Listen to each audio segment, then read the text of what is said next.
नमस्कार दोस्तों, स्वागत है आप सभी का आपके अपने YouTube चैनल द वंसु वॉइस में। दोस्तों, अगर आप भी अपनी लाइफ में कुछ नया सीखने की चाहत रखते हैं तो इस चैनल को अभी सब्सक्राइब करें। तो चलिए आज की प्रस्तुति शुरू करते हैं। नमस्कार दोस्तों, जय हनुमान, जय माता लक्ष्मी, हर हर महादेव। दोस्तों, सबसे पहले अपनी पूरी सच्ची श्रद्धा से कमेंट में लिखे जय माता लक्ष्मी। माता लक्ष्मी की कृपा से आपके घर में धन दौलत की बरकत होना शुरू हो जाएगी। दोस्तों, क्या आप भी अपने घर की सुख शांति, संतान की कमी या धन की गर्मी और कर्जे से परेशान है, या आपका भाग्य आपका साथ नहीं दे रहा है, या फिर आपके घर में लक्ष्मी का वास नहीं हो रहा है, आपके घर की सुख शांति में रुकावट आ रही है और आपके कार्य नहीं बन रहे हैं, तो दोस्तों आज की इस वीडियो में एक बहुत ही महत्वपूर्ण जानकारी देने वाले हैं। जो भी महिलाएं रात में अपने पति के साथ सोती हैं, उन महिलाओं के लिए यह जानकारी बहुत ही जरूरी है। दोस्तों, जो महिलाएं अपने पति से नाराज रहती हैं या अपने पति के साथ नहीं होती है, तो इस वीडियो को नजरअंदाज बिल्कुल भी मत कीजिएगा। इस वीडियो को आप लोग भी अंत तक जरूर देख लीजिए, क्योंकि यह महत्वपूर्ण वीडियो आप सभी के लिए बहुत ही ज्यादा महत्वपूर्ण है। इसलिए इस वीडियो को अंत तक देखें। चलिए वीडियो शुरू करते हैं। उससे पहले ही लक्ष्मी माता जी जो भी आपके चैनल को सब्सक्राइब करें तो उसके घर में धन दौलत की कमी ना हो और उसका परिवार सदैव हंसता मुस्कुराता कुशल मंगल रहे। दर्शकों, किसी गांव में एक गरीब सेठ रहता था। जी हाँ, गरीब सेठ आप सोच रहे होंगे से था और वह भी गरीब, ये दोनों विरोधाभासी शब्द एक साथ कैसे? यह सब भाग्य का खेल है। दोस्तों, हर इंसान के जीवन में कभी उतार कभी चढ़ाव आते हैं। उसी तरह दयाराम सेठ भी किसी जमाने में बहुत अमीर हुआ करता था और वह खूब दान धर्म और पुण्य भी किया करता था। लेकिन समय पलटा और वह धीरे धीरे अपना धन होता गया और आखिरकार आज इस हालत में पहुंच गया कि लोग उसे गरीब सेठ के नाम से जानने लगे। लेकिन वह कहते हैं न कि अच्छे कर्मों का फल देर सबेर ही सही मिलता जरूर है। ऐसा ही कुछ इस गरीब सेठ के साथ भी होने वाला था। जिस गांव में यह सेठ रहा करता था, वहां पर एक बार राजा के लोगों ने ऐलान किया कि जिसने भी अच्छे काम किए हैं, वह अपने अच्छे काम गंवाकर राजा से उसके बदले में जो भी उसका मन हो राजा से लेकर जाए। इस ऐलान को सेठ की पत्नी ने सुन लिया। सेठ की पत्नी बहुत खुश हो गई, क्योंकि वह जानती थी कि अपने अच्छे दिनों में सेठ ने अन्य गलत पुण्य के काम किए हैं। यह बात जब पत्नी ने सेठ को बताई तो सेठ भी खुश हो गया और बोला, अगर ऐसा है तो फिर हमें बहुत बड़ा इनाम मिलना चाहिए, क्योंकि हमारे अच्छे का आमों की सूची बहुत बड़ी है। अगले दिन सेठ सुबह सुबह 4 रोटियां बांधकर राजा के महल की तरफ चल पड़ा। सेठ के घर से राजा का महल काफी दूर था, सफर लंबा था। आधे रास्ते में पहुंचने के बाद सेठ काफी थक गया। सेठ एक पेड़ की छांव के नीचे बैठकर आराम करने लगा और वहीं पर अपने साथ लाई रोटियां खाने की सोचने लगा। सेठ खाने की सोच ही रहा था कि तभी वहां पर उसके सामने एक गाय और उसके 2 बछड़े आए। सेठ के हाथों में रोटियां देखकर गाय और उसके बछड़े उसके सामने ही आकर खड़े हो गए और उनके हाव भाव से सेठ ने समझ लिया कि वह भूखी है और सेठ से खाना मांग रही है। अपने अच्छे दिनों में सेठ के पास काफी गायें थी, इसलिए गायों का व्यवहार सेठ अच्छे से जानता था। सेठ की परिस्थिति भले ही अभी अच्छी नहीं थी, लेकिन सेठ का स्वभाव बिल्कुल भी नहीं बदला था। वह पहले से ही परोपकारी था, इसलिए उसको गाय पर दया आ गई और उसने अपने साथ बांध कर लाए रोटियों में से 2 रोटियां गाय को खिला दें। कुछ ही क्षणों में 2 रोटियां खाने के बाद गाय फिर से सेठ की तरफ देखने लगी तो सेठ के मन में विचार आया कि यह गाय ज्यादा भूखी लगती है, बेचारी को 2 बच्चों को दूध भी पर आना होता है, इन 2 रोटियों से उसका क्या होगा। सेठ ने उसके पास बची बाकी की 2 रोटियां भी गाय को खिला दें। पास वाले तालाब से सिर्फ पानी पीकर सेठ अपने सफर में आगे बढ़ गया। राजा के दरबार में जब सेठ पहुंचा तो राजा ने पूरे दरबार के सामने सेठ से उसका नाम पूछा और अपने अच्छे कर्मों के बारे में बताने के लिए कहा। सेठ ने राजा को प्रणाम किया और अपने कामों के बारे में बताना शुरू किया। सेठ ने कहा, महाराज, मैंने कई भूखों को खाना खिलाया है, कई मंदिरों में दान दिया है, कई निराश्रित लोगों को आश्रय दिया है, कई तीर्थ स्थानों की यात्रा की है, सैकड़ों साधु संतों की सेवा की है।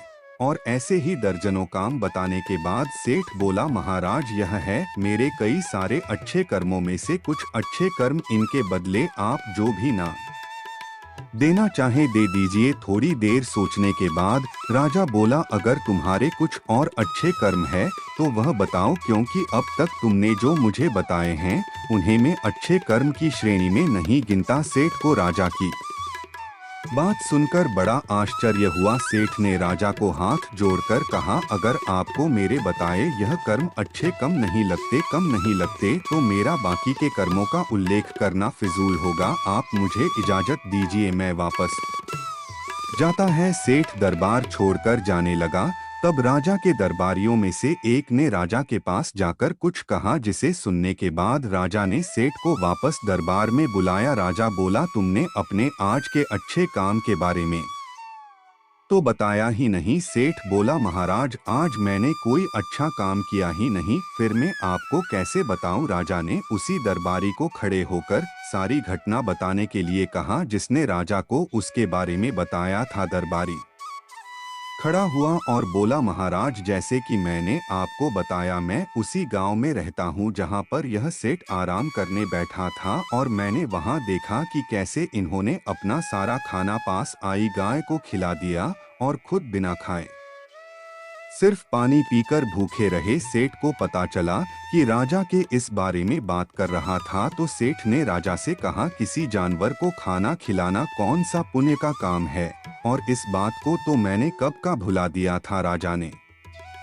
सेठ से कहा, मेरे महान गुरुजी के बताए अनुसार मैं भी उन्हीं कामों को पुण्य कर्म मानता हूँ जिन्हें करते समय सच में निस्वार्थ भाव से किया जाए, उसी के लिए किया जाए जिसको उसकी जरूरत हो, और सबसे बड़ी बात, उस काम को करने के बाद भुला दिया जाए। यही कारण है कि आज तुमने जो काम किया वह तुम्हारे किए गए आज तक के सभी कामों में सबसे उत्तम और सर्वश्रेष्ठ था, जिसके लिए तुम सच में इनाम के हकदार हो। इसके बाद राजा ने उस सेठ को अपना सबसे विश्वसनीय सेवक का पद दे दिया। उस राजा के दरबार में बैठने का अवसर मिल चुका था। वह बहुत खुश हुआ। वह तुरंत जाकर के अपनी पत्नी से बताया कि भाग्यवान, आज मुझे राजा साहब ने बहुत ही बड़ा इनाम दे दिया। उन्होंने मुझे अपने यहाँ अपना सबसे करीबी सेवक के रूप में रखने को कहा है।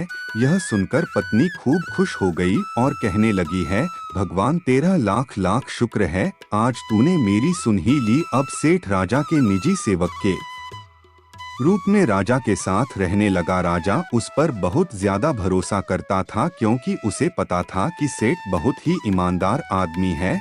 वह कभी भी झूठ और बेईमानी नहीं करेगा। दरबार में जब भी कोई मुख्य कार्य होता तो वह कार्य राजा साहब उस सेठ को ही सौंपते, और राजा साहब का कार्य सेठ भी बड़ी ही ईमानदारी के साथ अपनी देखरेख में ही करवाता था। एक दिन राजा अपने महल में बैठा हुआ था और वहां पर उसका निजी सेवक सेठ भी उन्हीं के साथ बैठा हुआ था। तभी अचानक वहां पर एक सिपाही आता है और राजा से कहता है कि राजा साहब, आपसे कोई साधु मिलना चाहता है। तब राजा ने आदेश दिया कि उसे सम्मानित पूर्वक हमारे पास ले आओ। सिपाही बाहर जाता है और साधु को अपने साथ सम्मान पूर्वक अंदर लेकर आता है। राजा उसे साधु को बड़े सम्मान पूर्वक अपने महल में रखता है और उसे भोजन पानी आदि करवाता है। इससे साधु राजा साहब से बहुत खुश हो जाते हैं। उसके बाद साधु राजा साहब से कहते हैं कि हे राजन, मैं आपकी सेवा भाव को देखकर बहुत प्रसन्न हुआ, इसलिए मैं आपको एक छोटी सी सीख देना चाहता हूं, जिसे अपने जीवन में जरूर उतार लीजिएगा। उन्होंने कहा कि हर पुरुष को सदैव इस बात का याद रखना चाहिए कि हमेशा किसी भी पुरुष को अपनी पत्नी से बहुत अच्छे संभव बंद रखने चाहिए, और यदि कभी पति या पत्नी के बीच में कोई अनबन या कोई झगड़ा होता है तो उसे समय रहते जरूर सुलझा लेना चाहिए, क्योंकि पति पत्नी के आपसी कलह के कारण घर में गरीबी और दरिद्रता वास करने लगती है। इसलिए पति और पत्नी के बीच में इसने होना बहुत ही आवश्यक है। हर पुरुष को यह बात याद रखनी चाहिए कि कभी भी किसी भी पति को अपनी पत्नी से गुस्सा होकर दूर नहीं रहना चाहिए, क्योंकि इस प्रकार पत्नी के हृदय में बहुत बड़ा दुख पहुंचता है और पत्नी घर की लक्ष्मी मानी जाती है। और यदि लक्ष्मी को ही दुख पहुंचेगा तो घर में धन दौलत की कमी आना शुरू हो जाएगी, घर में गरीबी आने लगेगी। हर पति और पत्नी को सदैव पास रहकर एक साथ ही सोना चाहिए, क्योंकि एक साथ सोने से घर में धन दौलत और बरकत बढ़ती है, क्योंकि इससे माता लक्ष्मी भी प्रसन्न होती है। जब घर की लक्ष्मी प्रसन्न रहेगी तो माता लक्ष्मी जरूर रहेंगी। इतना कहकर वह साधु राजा के राजमहल से चले जाते हैं। कुछ दिन बाद एक दिन राजा का रानी से झगड़ा हो जाता है और वह दोनों अलग अलग जगह पर रहने लगते हैं, अर्थात दोनों एक दूसरे से दूर रहने लगते हैं। रानी अपने कक्ष में सोती थी, राजा अकेले अपने कक्ष में सोते थे, लेकिन रानी राजा को हर रात देखने के लिए उनके कक्ष में जरूर जाती थी। उन्हीं के महल में एक बहरूपिया भेष बदलकर सिपाही के रूप में रहता था, जो कि दूसरे दुश्मन राज्य का खुफिया दूत था। जब उसे पता चलता है कि राजा और रानी के बीच इस समय झगड़ा चल रहा है तो वह इसका फायदा उठाने की कोशिश करता है और राजा को डोट मारकर सारा राज्य हड़पने की कोशिश करता है। एक रात वह अपने कुछ साथियों के साथ राजा को मारने के लिए उसके कक्ष में जाने को तैयार होता है, क्योंकि राजा अपने कक्ष में अकेला सोया हुआ था। उनके साथ उनकी रानी साहिबा भी नहीं थी। वह खुफिया दुश्मन दूध राजा साहब के कमरे में घुसा और तभी उधर से रानी राजा को रात में देखने के लिए उनके कमरे की ओर आ रही थी। जैसे ही उन्होंने देखा कि कोई उन्हें मारने के लिए उनके कमरे में जा रहा है, तभी रानी ने पीछे से कुछ सिपाहियों को भेजकर उसे पकड़वा लेती है। सुबह जब राजा को यह सब कारनामा पता चलता है तब वह रानी का लाख लाख धन्यवाद देता है और उसे उस साधु की बात याद आती है कि उसने कहा था सदैव पति पत्नी को आपस में मिल एक साथ रहना चाहिए, क्योंकि इससे घर में धन दौलत की बरकत होती है और सभी का भाग्य अच्छा बना रहता है। यदि सही वक्त पर रानी उसको अगर न पकड़ पाती तो शायद मेरा धन दौलत और प्राण सब कुछ दूर हो जाता। सच ही कहा जाता है कि घर की महिला स्वयं लक्ष्मी होती है और लक्ष्मी को हमेशा खुश रखना चाहिए। और यदि कोई पति अपनी पत्नी के साथ सोता है तो पत्नी हमेशा खुश रहती है और घर में सुख शांति धन दौलत की बरकत होने लगती है। आशा है आज की प्रस्तुति में बताई जानकारी आपको अच्छे से समझ आ गई होगी। प्लीज हमारे चैनल द वंसु वॉइस को सब्सक्राइब करें। धन्यवाद।